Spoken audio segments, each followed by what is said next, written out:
Doctor Madhuri, तुमचं जे स्वप्न होतं डॉक्टर बनण्याचं ते कसं तुम्ही पूर्ण केलं? कारण की आम्ही तुमच्याबद्दल खूप ऐकलंय सुरुवातीला की नागपूरच्या एका छोट्याशा खेडेगावातून तुमचा हा संपूर्ण प्रवास झाला आणि थेट तुम्ही परदेशामध्ये जाऊन तिथल्या रुग्णांची देखील सेवा केलेली आहे. तर या संपूर्ण प्रवासाची सुरुवात कशी झाली? स्त्रीचे जे सगळे पैलू असतात त्यातला सगळ्यात मोठा पैलू आणि शक्ती ती म्हणजे ती फार स्ट्रॉंग असते, ताकदवर असते. आणि मला वाटतं हेच एक कारण असतं की ती कुठलंही ध्येय जर मनात आणलं तर गाठू शकते.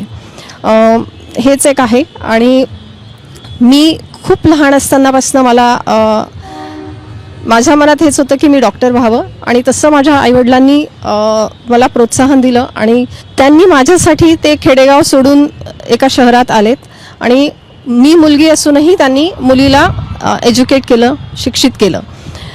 ही खूप मोठी गोष्ट आहे. ती आत्ताची गोष्ट नाही आहे, कारण आता जग प्रगत होत चाललं आहे. मी इथून 30 वर्ष आधीची गोष्ट सांगते. म्हणजे इथून 30 वर्ष आधी जे माझ्या आईवडिलांनी केलं त्यामुळे आज स्त्री शिक्षित झाली आणि तुमच्या समोर आहे.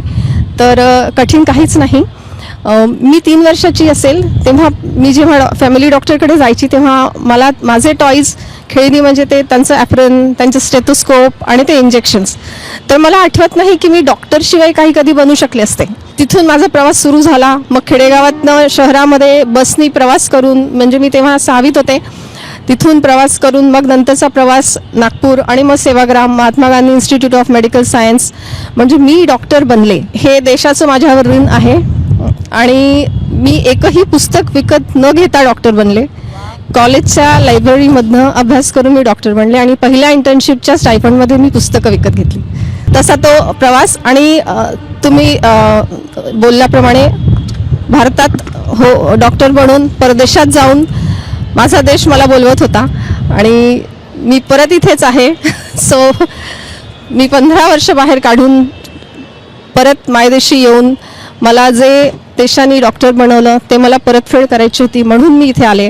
आणि असा माझा हा छोटासा प्रवास आहे. सगळ्यांनी यातून प्रेरणा जर घेतली थोडीफार जरी तरी मला वाटतं आजचा प्रोग्राम खूप सफल होईल.